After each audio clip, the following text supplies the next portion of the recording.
회장님 스마트폰. 어이 김 사장. 테크는 대신남. 안녕하세요. 대신 리뷰하는 대신남. 저는 방구입니다. 오늘은 90년대 회장님 스타일, 과거에서 넘어온 뭔가 011스러운 스마트폰을 구매해봤습니다. 그간 이런 레트로 디자인의 제품은 장난감 정도 수준을 선보였다면 이번엔 LTE 듀얼 유심을 지원 일반 스마트폰의 기능을 그대로 품고 있음은 물론 레트로 디자인 감성까지 잘 살렸습니다. 스마트폰 하나만 바꿨을 뿐인데 회장님 소리를 들을 것 같은 스마트폰. 김 사장. 우와 짱이다! 궁금하시죠? 그럼 이제부터 같이 한번 확인해보시죠. 자, 오늘 구매한 제품은 소유어스에서 출시한 W88 프로 미니 4.0 스마트폰이 그것입니다. 개인적으로 소유어스 제품을 좋아하지는 않습니다. 그동안 해당 제조사의 제품들을 많이 구매해봤지만 거의 카피 수준으로 기대 이하의 품질을 보였기 때문이죠. 하지만 이번 제품은 그냥 재밌습니다. 제가 구매한 가격은 71,600원으로 스마트폰으로 기준 잡으면 저렴한 수준입니다. 제품의 패킹 박스를 보면 블랙 컬러의 제품의 실루엣이 골드색으로 그려져 있습니다. 오히려 화려했다면 저렴해 보였을 것 같은데 심플하니까 뭔가 있어 보인다고 할까요? 회장님께 드리는 선물 같은 느낌의 스마트폰. 박스를 열면 제품의 본체, 충전을 위한 C타입 케이블, 전용 보호 필름 및 사용 설명서를 만나볼 수 있습니다. 충전용 어댑터 및 전용 케이스는 없지만 사실 그닥 필요도 없어 보입니다. 전체적인 사이즈는 가로 51.3mm, 세로 30mm, 높이는 150mm, 안테나 포함 200mm, 중량은 약 190g으로 제작됐습니다. 갤럭시 폴드 6와 비교해보면 높이는 6mm 정도 작고 두께는 폴드 6를 접었을 때보다 2배 정도 더 두껍다고 보시면 이해가 빠를 것 같습니다.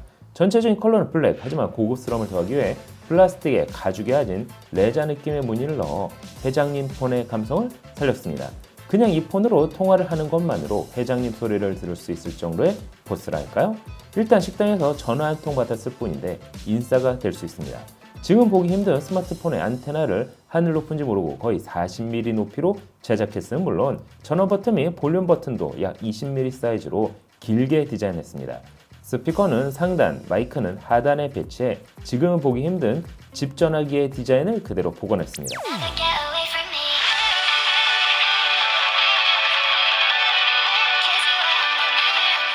또한 기능성 프레시 버튼을 추가로 탑재해 언제 어디서든 스마트폰에 랜턴을 작동시킬 수 있습니다. 기존 스마트폰의 LED는 카메라 촬영을 보조하는 기능도 함께 한다면 이번 제품의 LED 램프는 말 그대로 어둠을 밝히는 용도에는 없습니다. 다만 눌러진지 모르고 전화를 받다 보면 각도에 따라 상대방의 시야를 불빛으로 가릴 수 있습니다. 이러면 안 되지. 유심 포트는 우측 하단에 위치하고 있습니다. 국내 유심을 넣어본 결과 문제없이 전화, 문자, 데이터를 사용할 수 있었습니다. 심지어 VoLTE까지 지원 깔끔한 통화 품질을 자랑합니다. 디스플레이는 4인치 960x400 해상도를 지원하는 TFT 패널이 사용됐습니다. 일반 스마트폰에 비해 화면이 세로로 길게 제작된 만큼 해상도 역시 일반적이지는 않았습니다. 주사율은 60Hz, 제품에 대한 정보가 많이 나와 있지 않다 보니 대략적으로 확인할 수밖에 없지만 밝기는 아주 어두운 편은 아니었습니다. 특히 유튜브는 물론 넷플릭스까지 지원해 회장님 폰에서도 실시간 OTT 서비스를 감상할 수 있습니다.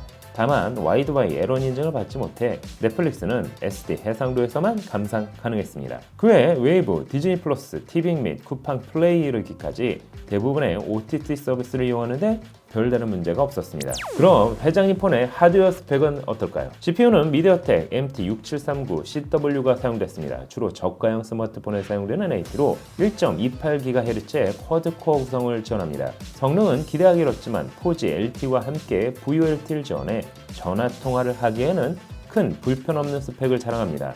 다만 그래픽 성능 역시 파워 VR G8100으로 그래픽 처리 연산 속도 역시 매우 낮았습니다. 램은 LPDDR3 2GB, 저장 장치는 eMMC 16GB를 전합니다. 스펙에서도 알 수 있듯 가벼운 어플 정도만 사용할 수 있는 성능이라 보시면 이해가 빠를 것 같습니다. 하지만 GPS는 지원하고 있어 T맵을 통해 길 안내를 받을 수 있습니다. 한 가지 재밌는 사실은 해당 스마트폰에도 카메라가 탑재됐다는 점이겠죠. 스마트폰 후면에는 마치 5개의 카메라가 탑재된 것처럼 디자인됐지만 상단 1개를 제외하면 모두 모형입니다. 쉽게 말해 4개의 구라 카메라를 품고 있습니다. 해상도는 500만 화소, 결과물을 보면 거의 쓰레. 정면에도 200만 화소의 카메라가 탑재됐습니다. 후면 카메라보다 더 쓰레. 그래도 급한 대로 카메라까지 사용할 수 있다는 점은 마음에 들었습니다. 배터리는 5500mAh의 대용량 배터리를 탑재해 장시간 사용이 가능했습니다. 물론 고속 충전이나 무선 충전은 지원되지 않습니다. 실제 프라이드에 거치해 사용해본 결과 올드카와 환상의 궁합으로 맞아떨어졌습니다. 이렇게 보니 정말 가품 같은 느낌까지 드는데요.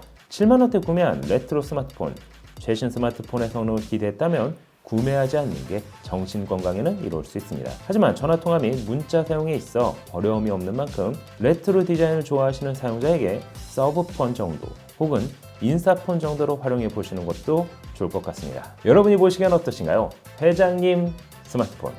오늘 영상은 여기까지.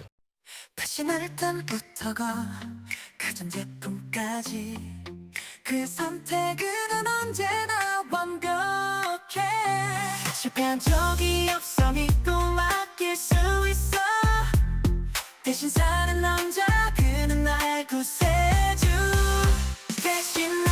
대신 사는 남자 그는 나의 영웅. 그의 선택은 언제나 옳아. 내 고민을 한 번에 해결해주네.